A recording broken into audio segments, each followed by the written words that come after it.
Hey guys, this is Frozen Things Studios here, and welcome back to another video. And today, I am going to be doing my most anticipated movies of 2024. Yep, happy 2024 to you all. Yeah, even though I could have done this on New Year's Day, but I wasn't able to do it. Yep, I'll still be able to do this right now because better late than ever, right? Yeah, so yeah, 2024, while I don't think it's gonna live up to 2023, I don't think it's gonna be one of my favorite years for movies. Looking at the lineup, there are some films that surely are gonna be hidden gems, and yeah. But to be honest, I don't even know what's gonna be my favorite movie of the year. Yeah, there are like some other years where like I knew it was gonna be my favorite movie of the year. Like for example, 2021 with No Time to Die. I'll admit that I didn't expect Avatar 2 to be my favorite movie of 2022. And Wish, well, I thought it was going to be tied with Spider-Verse, but turns out it was even better than Spider-Verse. Yeah, not all the time should you, not all the time will my most anticipated movies of 2020 of the year be my favorite movie of that year. But yeah, this year I'll probably keep an open mind to what will be my favorite movie of the year. But yeah, for sure. These are just the movies that I am most anticipating for, that I am most hyped for, that I think will have the highest potential. So yeah, without further ado, if you want to know my most anticipated movies of 2020, 2024, then just keep watching. But first, let's start off with 5 honorable mentions. And my honorable mentions to my most anticipated movies of the year are Argyle, a tie between Inside Out 2 and Kung Fu Panda 4, The Bike Riders, The Karate Kid, and last but not least, Ghostbusters Frozen Empire. At number 10, The Gladiator 2. Yep, the sequel to the greatest Ridley Scott movie of all time period, The Gladiator. Yeah, people say Alien is the best Ridley Scott movie. Well, to me personally, yeah, Gladiator is hands down his magnum opus, and there's a reason that movie won Best Picture.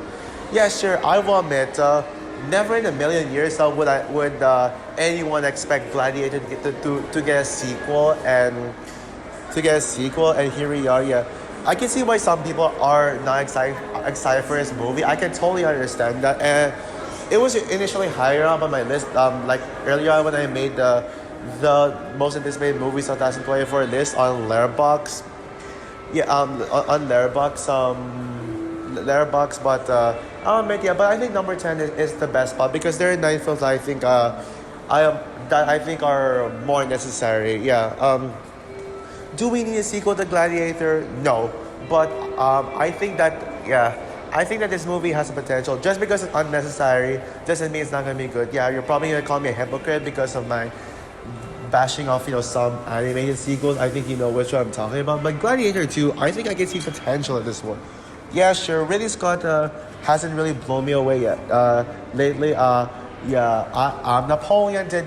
I did not love Napoleon, even though it's not as bad as people say it is. And don't get me freaking started on House of Gucci. Yeah, the more I think about it, the more I legit dislike House of Gucci. Yeah, House of Gucci is honestly a bad movie, and I would consider it as Ridley Scott's worst movie since Exodus, Gods and Kings. But yeah, but Gladiator 2, I think this might be the movie that puts Ridley Scott on the map. Yeah, this has potential to be Ridley Scott's first masterpiece since The Martian. Yeah, The Martian, The Martian is my second favorite Ridley Scott movie. I mean, it actually goes back and forth between Gladiator and The Martian when it comes to my favorite Ridley Scott movie. I mean, you got such a damn great cast here: Paul Mescal, Denzel Washington, Pedro Pascal, Joseph Quinn.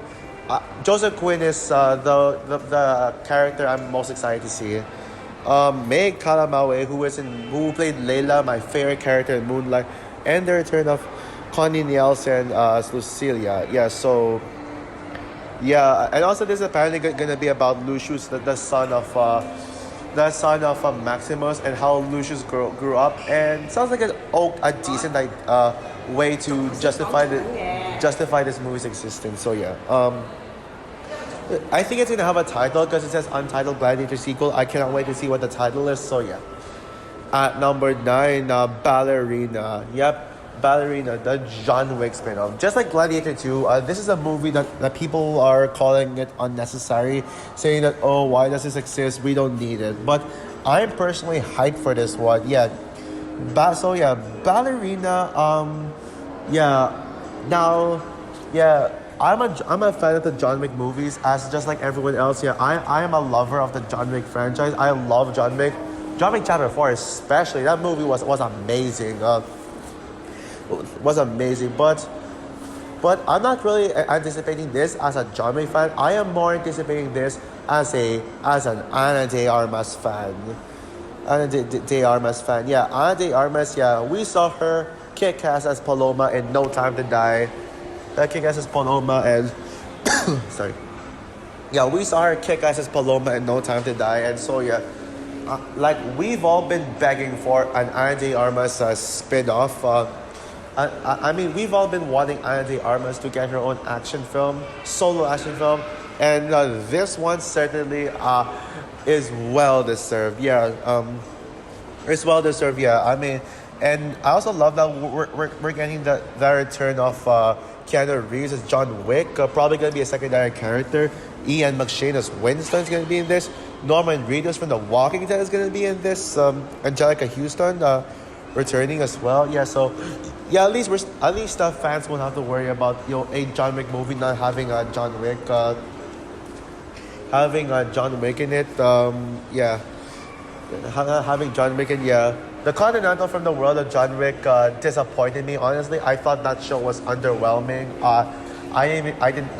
That show was probably the most disappointing show I've seen this year. But Ballerina, I'm sure this one won't disappoint me for sure. And I even think that this has a high chance to dethrone John Wick Chapter 4 as my favorite John Wick movie. We'll see. At number 8, a movie that you've probably never heard of, Miller's Girl. Yeah, I'm sure chances are a lot of you have never heard this movie. But yeah, I think it's about time I promote this movie because, I mean, I'll admit, I also have never heard of this movie before until I saw the trailer for it. Apparently, I saw the trailer. Apparently, like out of nowhere, I saw a trailer for this one, and it had Jenna Ortega in the poster. I was like, ooh, a Jenna Ortega movie. Immediately clicked on it. I was like, okay, I'm very hyped for this one since it stars Jenna Ortega. If you know me so well, you know that I have a bias towards the actors and actresses I'm passionate about. But Miller's Girl is more than just a movie that, oh, I'm hyped for this movie because Jenna Ortega is in it. This movie looks incredible. I was blown away by the trailer. Like, I was like, holy shit. Yeah. I was like, holy shit when I saw the trailer. It really blew my socks off. Looks like we're gonna be witnessing a January gem here. Say what you want about January movies. Hate on January all you want, but this movie better not get hate, or else it's gonna prove your bias against January movies. Because this could be one of the best January movies I have ever seen. Yeah, this could be one of the greatest January movies period. I mean, where do I even get started with all the praise to give this movie, to give this one based on like the marketing alone? I'll admit that I had no idea what was going on in the trailer. Like, it was like really weird. It's basically this teacher and student relationship, and yeah, it also stars, besides Jenna Ortega, this movie also stars Martin Freeman in it, and they basically have this banter with one another, and man, it looks so intense. Yeah, it looks very intense. Yeah, Jenna Ortega could be giving one of her best movie performances. Martin Freeman could be giving this has potential to be Martin Freeman's best performance. Well, since Everett Ross, well, maybe even his best performance. Yeah, this looks like, and I have a feeling that Jenna Ortega could be the antagonist here. Could they actually antagonize Jenna Ortega? It kind of looks like it. Like, well, that's technically based. Sorry. I should probably soften my voice so I have nothing to numb. But yeah, based on some of the analysis videos I've read, they pointed out that Jenna Ortega looks like she's going to be the antagonist, and antagonizing Jenna Ortega, I'd be down for it. Yeah. So yeah, and this looks very intense. This looks spine chilling. This looks bone chilling. Yeah, yeah. This is gonna get. This looks like it's gonna crawl under my skin. And yeah, this is without a doubt my most anticipated movie of January. This could be a hidden gem of the month. This could be the missing of 2024. Probably even better than missing, and better than missing. And yeah, wow. Like I can't believe it looks that good. I never even thought that any movie would. I would anticipate any other movie this month than Mean Girl, but looks like Miller's Girl just looks like it's gonna be one of those movies that would come out of nowhere and blow everyone away. Even though people are gonna say, "Oh, it's just another January movie." Shut up. Yeah, January deserves more respect. At number 7, Challengers. Yep, the new film from Luca Guadagnino. Sorry if I butchered that name. He's Italian. It's an Italian name, so yeah. Yeah, I'm not really a fanboy film. I mean, I like Call Me by Your Name. It's a great film. It's not really a Call Me by Your Name is not really a masterpiece. Haven't seen Bones and All yet. Yeah, I'm not really like he's nowhere near my favorite director's list. Even though I like him, I like him, but Challengers. Yeah, well.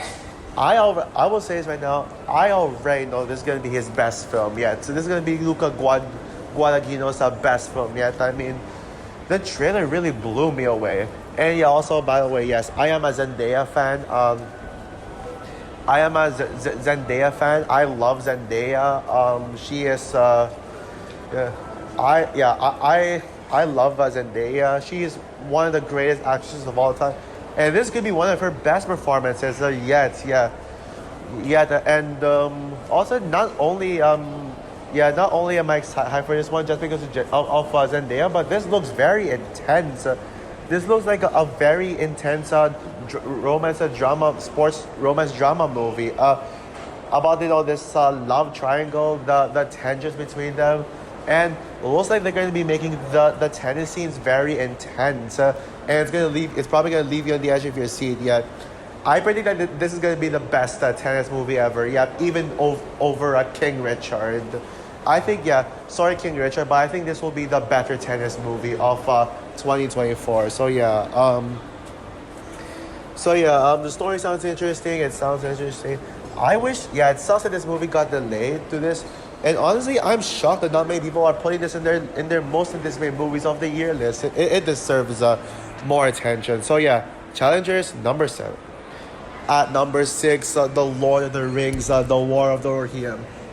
Yeah, you knew a Lord of the Rings movie would be here somewhere. Fingers crossed, I'll get the opportunity to finally review the Lord of the Rings trilogy. I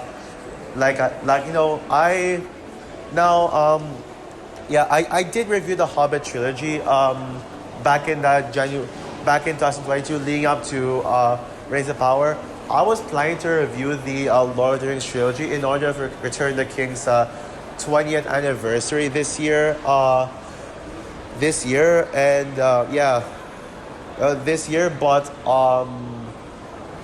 but yeah, sadly I did not get to. So this year better be the opportunity for me to do it. But yeah. This movie sounds interesting, actually. Now, yes, it's not Peter Jackson. It won't have most of the cast. Yeah, and I hate that some people are complaining about this being animated. Come on, y'all. Can animation get more respect here? Like, no, and I know I'm being a hypocrite, but I know I'm being a hypocrite about it because I am strict towards animation, but I was generous to animation this year. You admit though, I was generous. But yeah, I'm calling it right now. Yeah, if you think that Inside Out 2 or Kung Fu Panda 4 will be the best animated film of the year, well, War of Rohirrim is here to say, hold my beer, because I guarantee it, this will be the best animated film of the year. Yeah, I'm calling it. This is going to be the best animated film of the year. I know it, and it's probably even going to win Best Animated Feature. Well, either this or Inside Out 2. We'll see about that. But yeah, This is gonna be epic. I love that it's an anime, not just an animated film, but an anime. It's basically a spin-off that's going to explore the Helm's Deep, and I love and it's gonna be sort of a prequel as well, talking about Helm's Deep. Yeah, so yeah, and I'm all in for it. So yeah, I can't wait for December. Yeah, bring on this Lord of the Rings movie.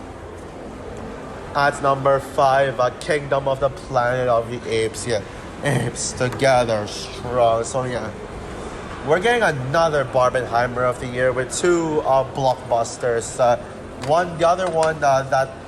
The other one that's paired with this for the 2024 Barbenheimer will be mentioned later on. But yeah, Kingdom of the Planet of the Apes. Yeah, it sucks that there are some people out there who's like bashing this film just because it's Disney, or either that, or they would be like, oh, but what War for the Planet of the Apes ended the franchise, so this is just a cash grab. Okay, first of all, let me ask you all, did you all forget that War for the Planet of the Apes, that Dawn, Rise, Dawn of War were prequels? Yeah, I mean, it was explained that Rise was a prequel, but I feel like people just forget about that. Now they're just gonna like say, oh, yeah, but yeah, I mean, it's unnecessary, but it's made by Disney, so Disney's gonna ruin Planet of the Apes. Oh, shut up, y'all.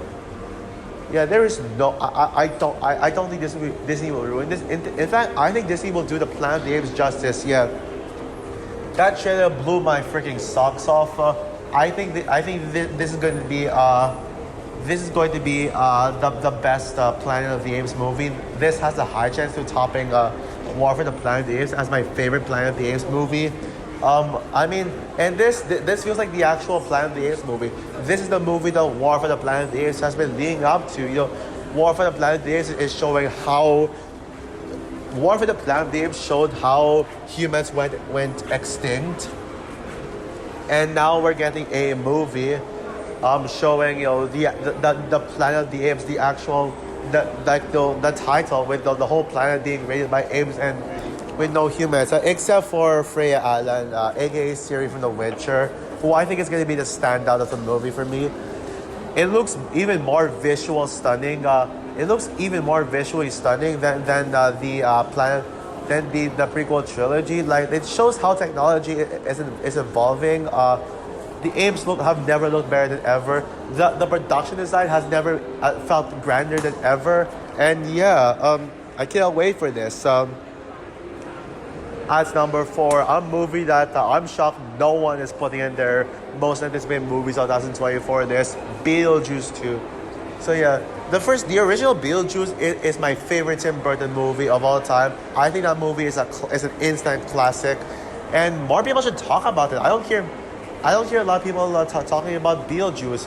It's honestly my second favorite movie of 1988. The second only behind Die Hard. But yeah, Beetlejuice 2 deserves more recognition. I hope people won't bash this one as a cash grab.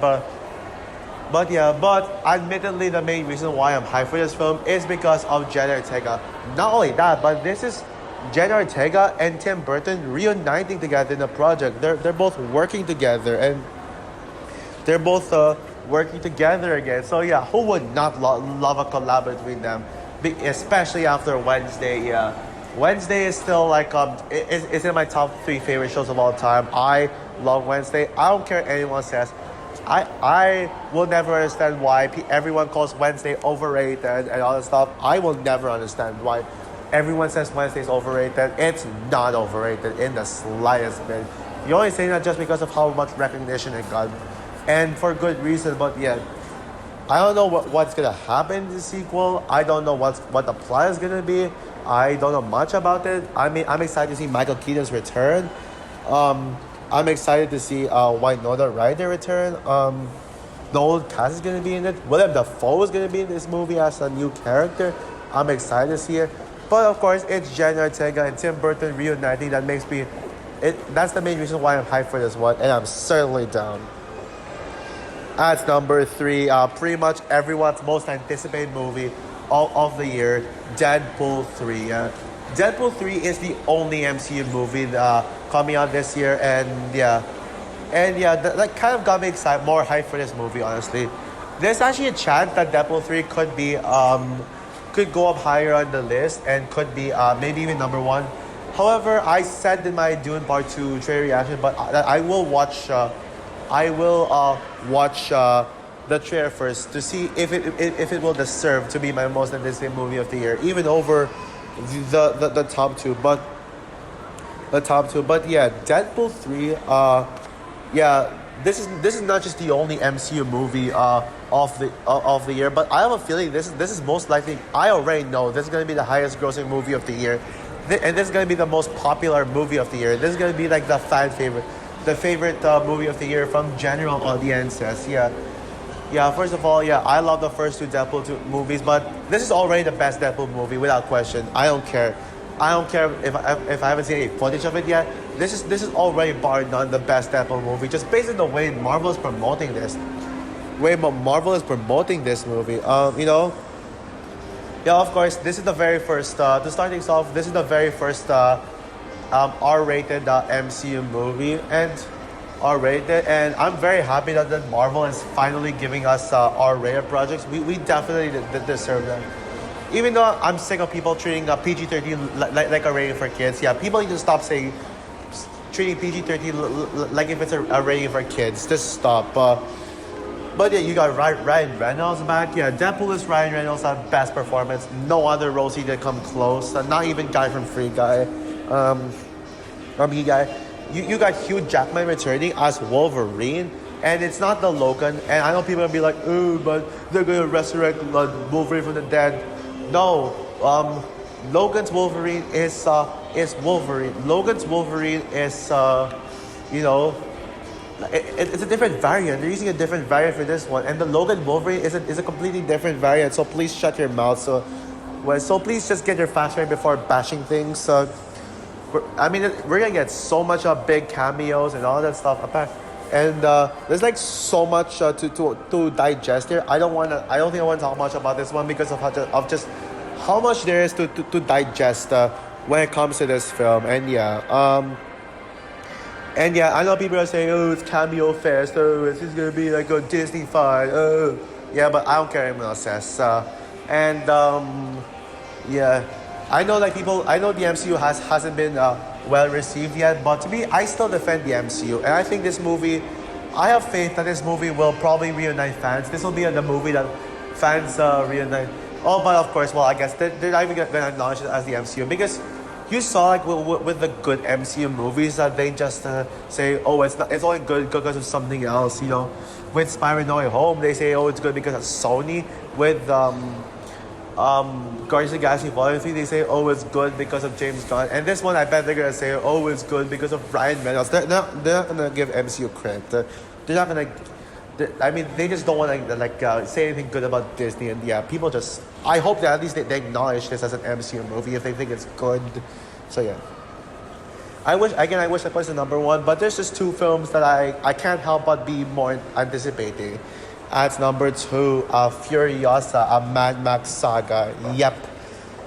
On reflection, Mad Max Fury Road is now back as my favorite movie of 2015. Mad Max Fury Road is such a timeless masterpiece in every single way possible. It's one of the biggest blockbusters of the year. It's the one blockbuster to get some Oscar recognition for Best Picture and all that stuff. But honestly, I'm gonna say this one looks even better. Yeah, this could top Mad Max Fury Road as the best Mad Max movie. Yeah. This movie looks like an absolute classic. It looks like it's recapturing the same. It looks like it's recapturing what made what made the Mad Max Fury Road such a modern classic. It looks like it's gonna retain all the action, and it's gonna retain all the action scenes and all the big action and all that stuff it's going to and also and best of all it has Anya Taylor-Joy in this one. Anya Taylor-Joy, man. Anya Taylor-Joy is on a roll in Hollywood. She's one of the greatest one of my absolute favorite actresses of all time. She's gonna be a better Furiosa than Charlize Theron, and she's gonna steal the show with this one right here. Yeah, I mean, I just love the cinematography. It looks well shot. Yeah, it looks like this is gonna be a gem, and this could even be one of the greatest prequels of all time. Yeah, I'm lost for words right now. I think this movie is gonna rule. I cannot wait for it any longer. Yeah, Furiosa, please come out this instance. But yeah, please come out this instance. Yeah, I can't wait for May. But yeah, it was actually at some point, at one point, I put this as my most anticipated movie of 2024. I regarded this as one.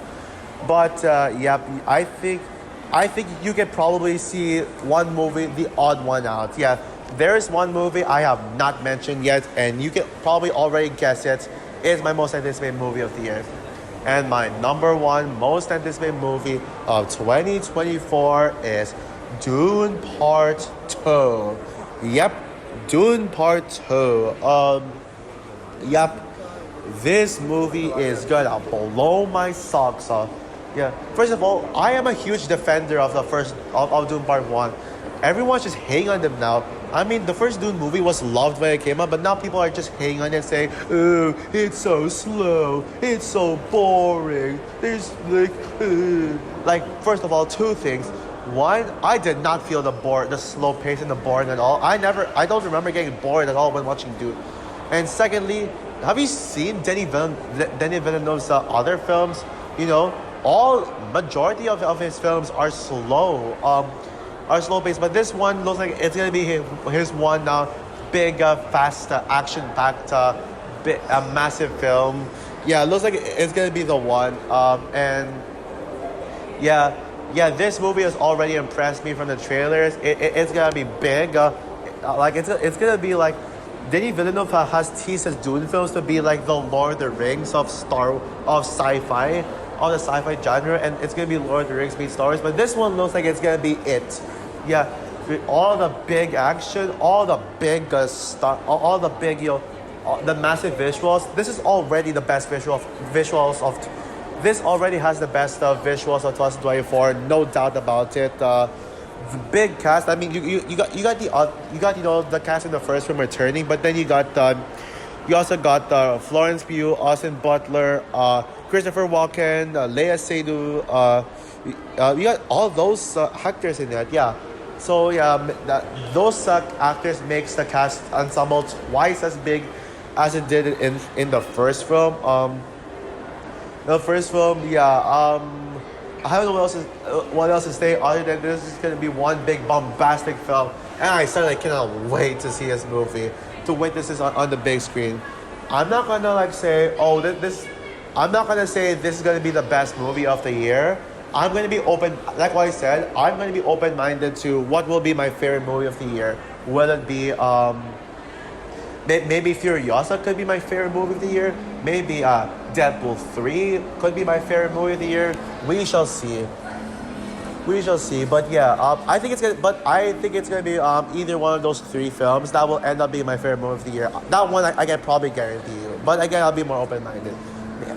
So yeah, but I am proud to call Dune Part 2 my most anticipated movie of 2024. So also for my most anticipated movies of the year list, what are your most anticipated movies of 2024? Comment down below, like, subscribe, hit the notification bell, and stay tuned for my least anticipated movies of 2024. It's gonna be, spoiler alert, it's gonna be a top 5 list because there's not a lot of movies I'm not excited for next year. So yeah, bye guys.